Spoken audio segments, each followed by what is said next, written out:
Welcome to lesson number 12 in our study on the book of Acts. Today we look at Acts 21 verse 15 through Acts 23 verse 22. So let's get right to it. After these days, we got ready and started to go up to Jerusalem. Some of the disciples from Caesarea also came along and brought us to the house of Mnason of Cyprus, an early disciple, with whom we were to stay. When we arrived in Jerusalem, the brothers welcomed us warmly. The next day, Paul went with us to visit James, and all the elders were present. After greeting them, he related by one the things that God had done among the Gentiles through his ministry. When they heard it, they praised God.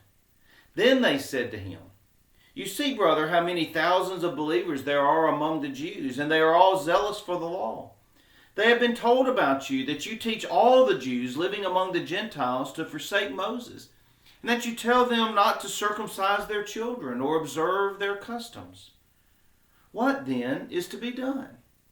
They will certainly hear that you have come. So do what we tell you. We have 4 men who are under a vow. Join these men and go through the rite of purification with them and pay for the shaving of their heads.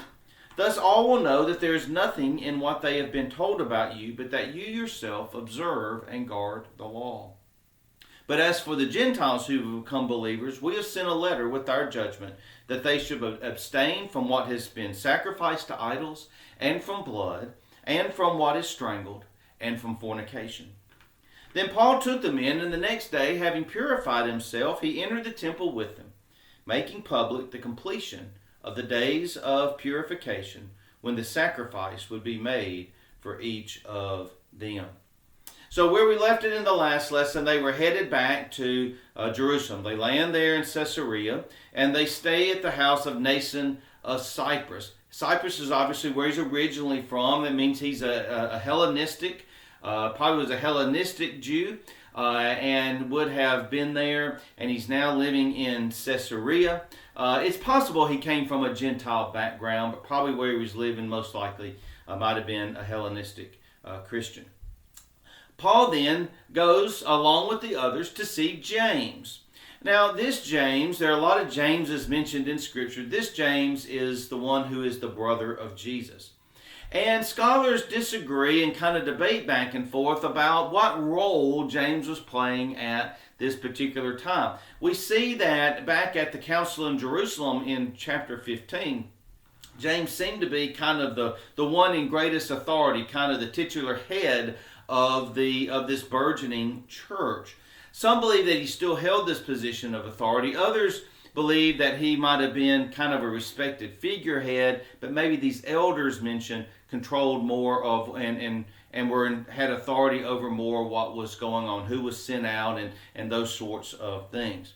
But it is significant that James must have still had some influence, because Luke tells us that they all reported to James. And notice, by the way, since we've had that time that we're still in what we call those we passages, Luke is giving a first-hand account of what's going on right now. So then this interesting conversation takes place. Paul reports what God has done through him and through all the companions. And it says it goes one by one, so he must have given a pretty detailed report, which probably should have taken several hours. James and the others praise God. They praise God for what God has been doing through all of them for the Gentiles. But it's clear that something else is on their mind. It's if they say to Paul, "Paul, we're so happy to hear what God is doing, and we praise God for it. But there still is a problem." The problem is this allegation that came from those who had a Jewish background, who were in that area, that Paul was encouraging the Jews in those Gentile areas, those from Christians who were from a Jewish background, that he was telling them not to observe the law, even that he was saying don't observe the customs and don't even circumcise your children. Now, there's no indication that Paul did this at all. Now, certainly, we have to remember, Paul did not believe that observance to the law was necessary for salvation. and he saw no need for Gentiles to observe the law. But this seems to be a misleading, at best misleading, interpretation of what Paul was saying. And this allegation might have been just an outright, it's possible it was just an outright lie at those who were upset that Paul was going to the Gentiles in the first place. They say, the Gentiles have their own things that they can follow, and the Gentiles are good as long as they follow those restrictions found in that letter sent back in that's recorded in Acts 15. No food sacrificed to idol, no blood, no food that's been strangled, and abstain from fornication. He says, but Paul, the Jewish Christians, those who have that Jewish background, they're still observing the law, and you don't need to tell them not to do that. Again, Paul didn't do that. But that's the charge, probably made by the very same people who had followed Paul from town to town. Remember all that when they go from Thessalonica to Berea and all those different places, that they followed Paul from town to town, making accusations against him, and those accusations weren't true either.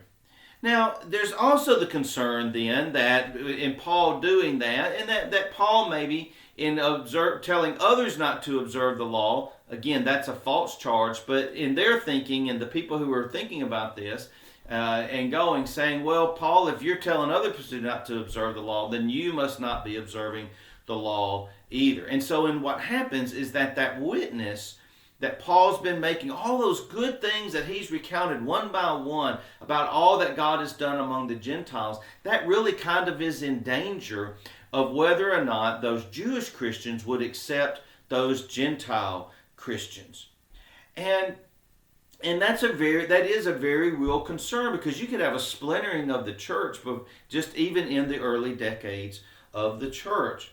Now, part of the thing would be, why would it be that those there in Jerusalem, James and the elders, would believe it in the first place? In fact, they kind of say, well, we aren't saying that we believe it, Paul, but just to be on the safe side, or just to appease these people who are upset, why don't you go through this rite of purification as a demonstration that you observe the law? So they're kind of playing both sides of the fence, if you will. And one saying, well, we're not really sure that you did that, but just to be on the safe side, why don't you go through this rite of purification? Well, who are the ones that are making the allegations? It's not going to be Gentile Christians, is it? It's going to be those very same ones that are making those who've been antagonizing and really, in some measures, stirring up crowds against Paul in the first place. And of course, those that are in Jerusalem, they all come from that Jewish background, so they're probably more inclined to believe those Judaizers, as they're called, from the Gentile areas as well. Those are the ones that would have been sending it in the first place. So you can understand in one respect that concern and them asking Paul about it. But notice, even before Paul has a chance to say and say anything about it, they go, well, we may not believe it, but this is what we want you to do. So do what we tell you to do. And to his credit, Paul does. Even though the facts of the matter show something quite different. Remember, it's Paul who had Timothy to be circumcised, so that Timothy's witness among the Jews, among those Jewish Christians, so that Timothy's witness would not be, they would not have an excuse to ignore. Paul has observed the law in his own faith journey. And again, he would say over and over and over again that observance of the law is not necessary for salvation. God demonstrated that very definitively in the coming of the Holy Spirit upon those Gentiles that we see recorded in Acts 10. And he argues that point over and over again. But he certainly would not have told those Christians who came from a Jewish background to abandon the observance of the law. He certainly would not have done that. And so it's clear that they were just trying to find something to discredit the witness and the things that Paul had done. So they asked him to go through this rite of purification. Now normally this would take place over the course of about 30 days. We're going to see in a minute that it was more like 7.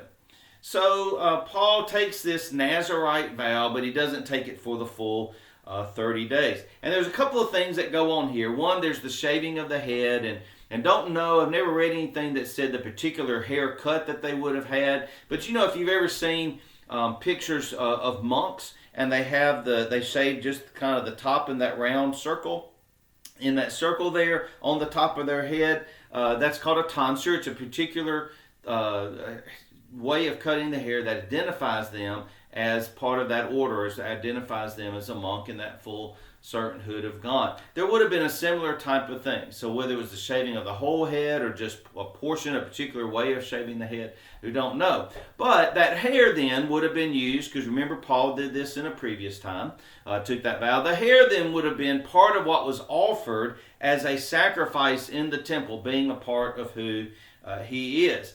But there's more to that offering and that rite of purification. And we see it found in the book of Numbers. And listen to all the different things that they had to sacrifice as part of this rite of purification. They had the hair, of course, with that. But Numbers 6, 14 and 15 says this. And they shall offer their gift to the Lord, one male lamb a year old without blemish as a burnt offering, one ewe lamb a year old without blemish as a sin offering, one ram without blemish as an offering of well-being, and a basket of unleavened bread, cakes of choice flour mixed with oil, and unleavened wafers spread with oil, with their grain offering and their drink offering. And not only does Paul have to do this, he is asked to pay for the other 4 men that are going through this vow as well. Now, the truth of the matter is that most people in that day and time lived a very subsistence life. They didn't have a lot of cattle. They didn't have a lot of extra animals. Few people had the means to offer a lamb, much less 2 lambs and a ram and all the different grain offerings. And Paul's being asked to provide that not only for himself, but for the 4 other people as well. And so it's almost like they're asking Paul not only to engage in the rite of purification, but to go even beyond that and demonstrate in even greater measure his observance to the law. But notice that Paul did it. And that's the important thing.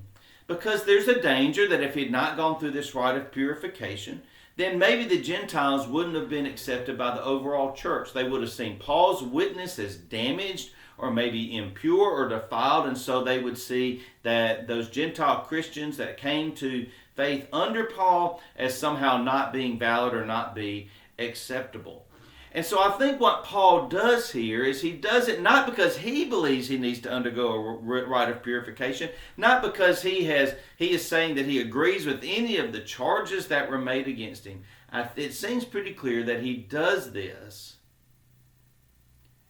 in an act of obedience to the authority of the central church there in Jerusalem. But more so, I would think, to not cause any harm to those Gentile Christians who have come to faith in Jesus Christ. Not to cause any division that would keep people from accepting them. It's actions like this one, I think, that would lead Paul in 1 Corinthians 9, 19 to 23 to make the following statement. For though I'm free with respect to all, I have made myself a slave to all, so that I might win more of them. To the Jews I became as a Jew in order to win Jews. To those under the law I became as one under the law, though I myself am not under the law, so that I might win those under the law. To those outside the law I became as one outside the law, though I'm not free from God's law, but am under Christ's law, so that I might win those outside the law. So we see here that Paul's willingness to do these sorts of things, not to compromise his faith, but as an act of reconciliation, an act of obedience, an act of care for those early Gentile Christians. And so maybe you think, okay, so he's willing to go through all this, make this great financial sacrifice. That ought to be the end of it. No. Paul's troubles and difficulties are not over. We continue on in verse 27. When the 7 days were almost completed, the Jews from Asia, those who had seen him in the temple, stirred up the whole crowd. They seized him, shouting, "Fellow Israelites, help! This is the man who is teaching everyone everywhere against our people, our law, and this place. More than that, he has actually brought Greeks into the temple and has defiled this holy place. For we had previously seen Trophimus the Ephesian with him in the city, and they supposed that Paul had brought him into the temple. Then all the city was aroused, and the people rushed together. They seized Paul and dragged him out of the temple, and immediately the doors were shut. While they were trying to kill him, word came to the tribune of the cohort that all Jerusalem was in an uproar. Immediately he took soldiers and centurions and ran down to them.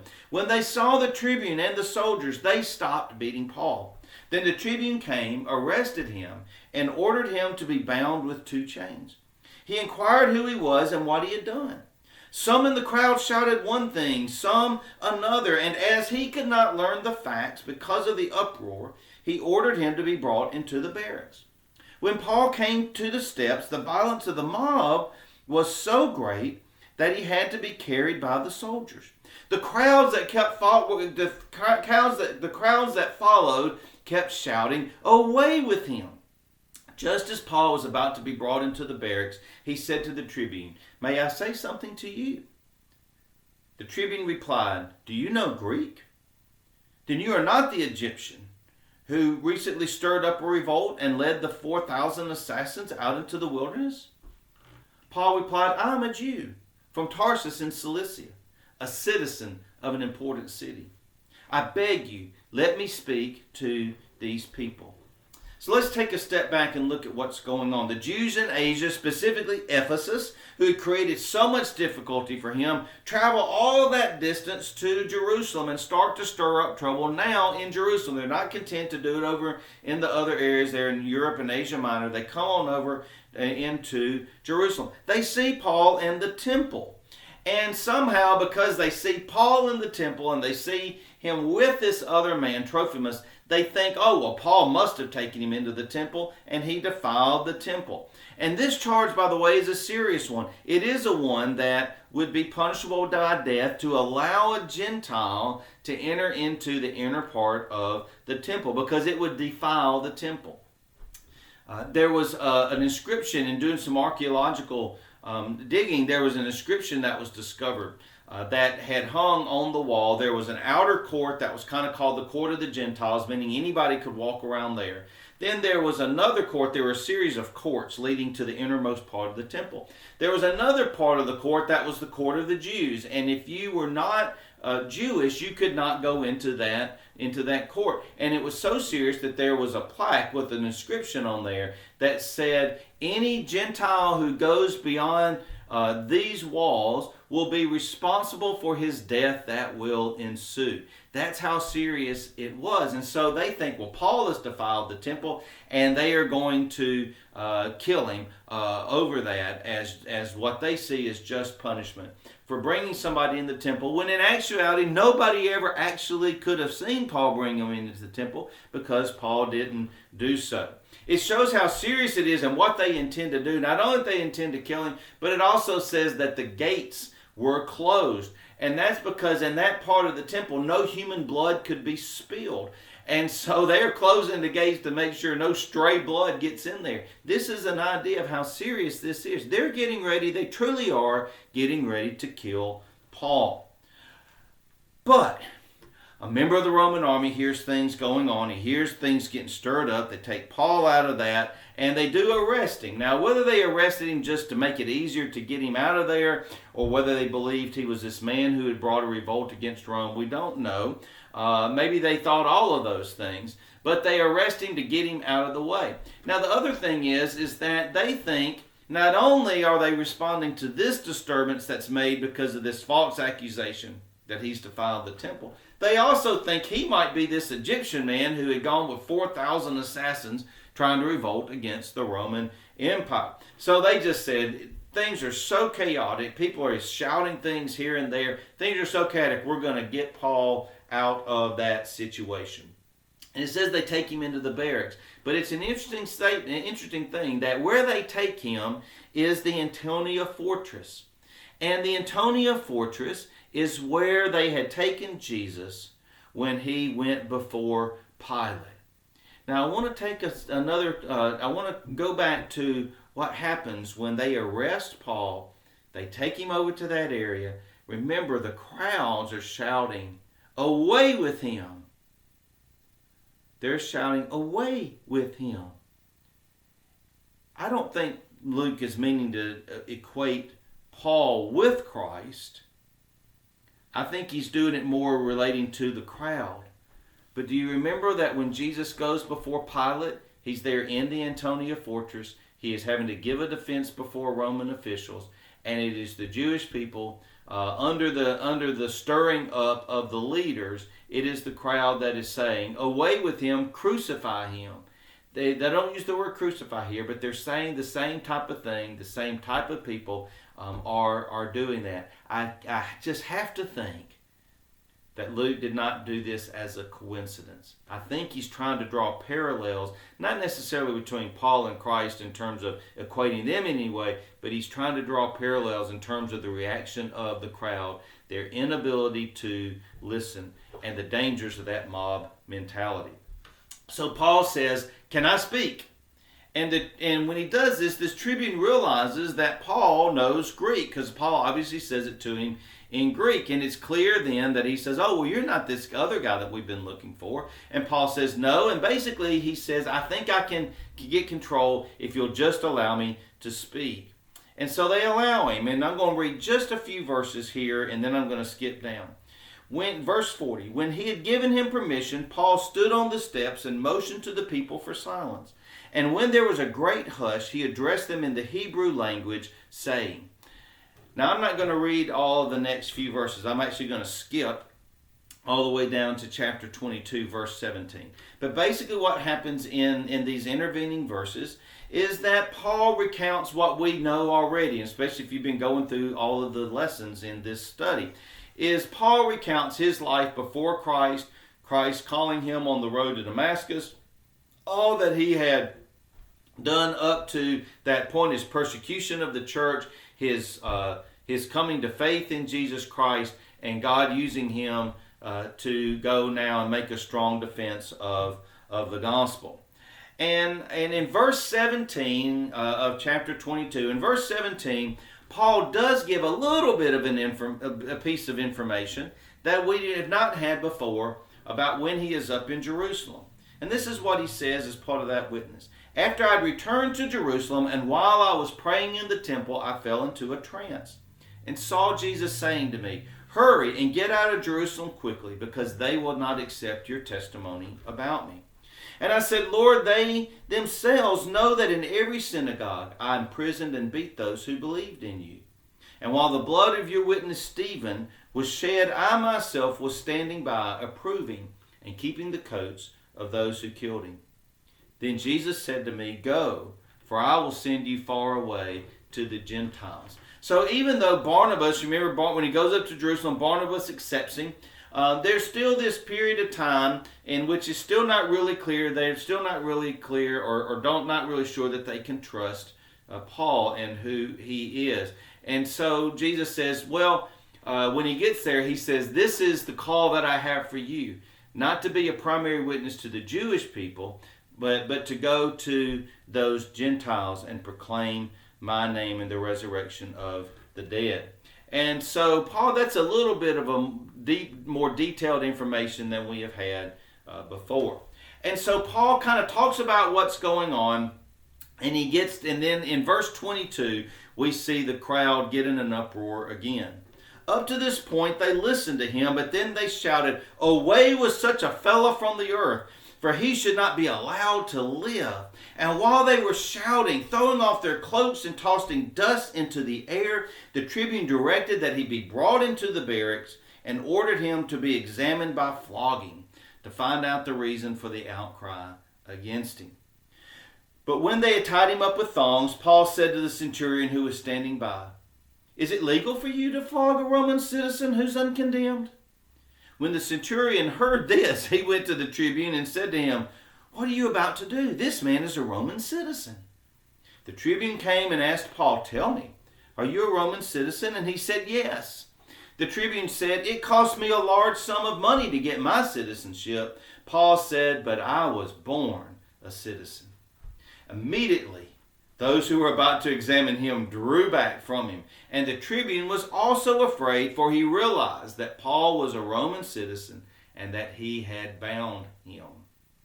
Since he wanted to find out what Paul was being accused of by the Jews, the next day he released him and ordered the chief priests and the entire council to meet. He brought Paul down and had him stand before him. So why is it that the crowd just kind of goes haywire along these lines? It's because he says, Jesus told me to go to the Gentiles. Remember, these are people who believe that Jesus is the Messiah. But they are still strictly observing the law.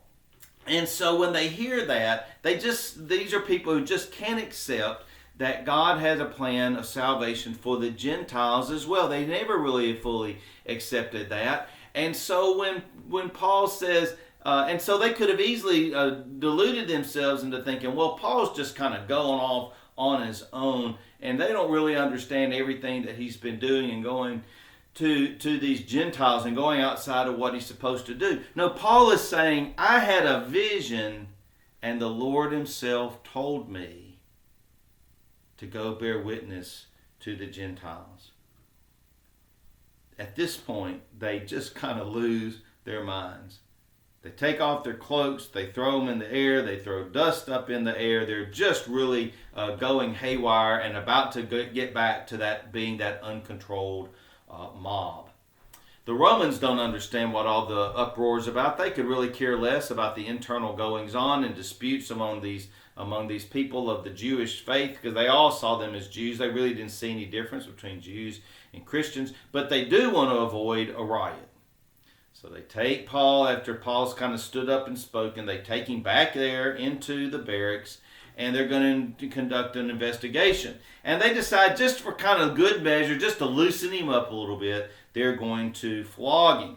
The thing about it is, it's clear, though, that this is a major no-no. The reason being that Paul is a Roman citizen, and there's no way that they think that Paul actually is a Roman citizen. Probably never even entered their minds, because he would have been dressed like a Hebrew. We know he was trained as a Pharisee, all those sorts of things. So they probably thought there was no chance that Paul would have ever been a Roman citizen. And it's much less to be born one. We'll talk about that in just a minute. And so Paul makes to the centurion, he says, and Paul knows the law, by the way, so he's like, hey, is it really legal to bound and flog somebody who's a Roman citizen? Knowing full well that it's not. At that point, the centurion gets a little spooked, and he goes over to the tribune, and he says, hey, this man says he's a Roman citizen, and we've just bound him and beat him. The tribune goes over and says, hey, are you a Roman citizen? And he says, yes. And the tribune assumes that he must have done what he had done, which was, he just assumes that Paul must have bought his citizenship, but may have been trying to figure out how he bought his citizenship. So basically he just says, well, I had to buy my citizenship, and it cost me an awful lot of money. And it's kind of almost saying, you don't look like you have that type of money to throw around. And then Paul gives the clincher, but I was born a citizen. At that point, the people that are around him draw back. It's because in that moment, they have gone from being in charge of the situation to not knowing what's going to happen, because all of them could be liable for their role in allowing a Roman citizen who had not gone on trial to be bound and to be beaten. So, the tribune basically says, this may really actually be a religious matter. So then he calls the Sanhedrin, those who are Jews, not Jewish Christians, those who are Jews, those leading Jewish authorities, and he says, why don't y'all work it out in the midst of that? He's trying to get Paul out of the way as quick as he can, because he knows if Paul decides to pitch a fit about it, he could be in real trouble. And so then Paul, beginning in chapter 23, verse 1, Paul then makes now, after making his defense there, he makes his defense now before these leaders, the Pharisees and the Sadducees. And we pick up there. While Paul was looking intently at the council, he said, brothers, up unto this day I have lived my life with a clear conscience before God. Then the high priest Ananias ordered those standing near him to strike him on the mouth. At this, Paul said to him, God will strike you, you whitewashed wall. Are you sitting there to judge me according to the law, yet in violation of the law you order me to be struck? Those standing nearby said, do you dare to insult God's high priest? And Paul said, I did not realize, brothers, that he was a high priest. For it is written, you shall not speak evil of a leader of your people. When Paul noticed that some were Sadducees and others were Pharisees, he called out in the council, Brother, I'm a Pharisee, a son of Pharisees. I'm on trial concerning the hope of the resurrection of the dead. When he said this, a dissension began between the Pharisees and the Sadducees. The Sadducees say that there's no resurrection or angel or spirit, but the Pharisees acknowledge all three. Then a great clamor arose, and certain scribes of the Pharisees group stood up and contended, we found nothing wrong with this man. What if a spirit or an angel has spoken to him? When the dissension became violent, the tribune, fearing that they would tear Paul to pieces, ordered the soldiers to go down, take him by force, and bring him into the barracks. That night the Lord spoke to him and said, keep up your courage. For just as you have testified for me in Jerusalem, so you must bear witness in Rome. In the morning, the Jews joined in a conspiracy and bound themselves to an oath to neither eat nor drink till they had killed Paul. There were more than 40 who joined in this conspiracy. Then they went to the chief priests and elders and said, we have strictly bound ourselves by an oath to taste no food until we have killed Paul. Now then, you and the council must notify the tribune to bring him down to you on the pretext that you want to make a more thorough examination of his case. And we are ready to do away with him before he arrives. Now, the son of Paul's sister heard about the ambush, so he went and gained entrance to the barracks and told Paul. Paul called one of the centurions and said, take this young man to the tribune, for he has something to report to him. So we took him, brought him to the tribune, and said, the prisoner Paul called and asked me to bring this young man to you. He has something to tell you. The tribune took him by the hand, drew him aside privately, and said, what is it that you have to report to me? The young man answered, the Jews have agreed to ask you to bring Paul down to the council tomorrow, as though they were going to inquire more fully into his case. But do not be persuaded by them, for more than 40 of their men are lying in ambush for him. They have bound themselves by an oath neither to eat nor drink until they kill him. They are ready now and are waiting for your consent. So the tribune dismissed the young man, ordering him, tell no one that you have informed me of this. Now this interchange is full of great exchanges and intrigues. And it's right off the bat. Paul makes one sentence, brothers, I stand before you with a clear conscience. And then Ananias, the high priest, orders Paul to be struck. So why is it that he makes such a strong response? Because of one simple statement. Well, there are a couple of possibilities. The first is that Paul begins by saying brothers, and he identifies as a Pharisee, as a son, or is about to identify as a Pharisee and a son of Pharisees. And so, but he's identifying with them, brothers, like we are part of the same fold. That may have been offensive because these folks probably saw Paul as heretical. And he certainly wouldn't have been like them because if nothing else, then he believed Christ had been raised, was the Son of God, was the Messiah, and been raised from the dead. Maybe they find that offensive. But the other is a possibility that I ran across, that the term a clear conscience was more of a phrase used related to Greek philosophy than we find than in Jewish thought. So they might have thought that in standing before them that he was insulting them by using this Gentile phrase. We don't really know, but it's clear that they took offense at what he had to say. And then Paul gives a very quick and harsh response and rebuke, actually, to this high priest. He cites these biblical eulogies. He says, you are a whitewashed wall. And that they certainly would have understood what they meant, because calling Ananias the high priest a whitewashed wall is an allusion to Ezekiel chapter 13, verse 10. And in Ezekiel 13:10, God is speaking through Ezekiel to provide a harsh critique and warning to people who are false prophets of the day. And part of what he says is, you are false prophets. You build a weak wall of prophecy, and then you try to hide it with a veneer of whitewash. In other words, you have no substance. There's nothing really to what you're trying to say, but you dress it up as being bright and shiny to impress those people who don't know. And so to call him the high priest of whitewashed wall is very audacious and very kind of brave in its own way. And they would have understood. He's saying to the high priest, you are like a false prophet.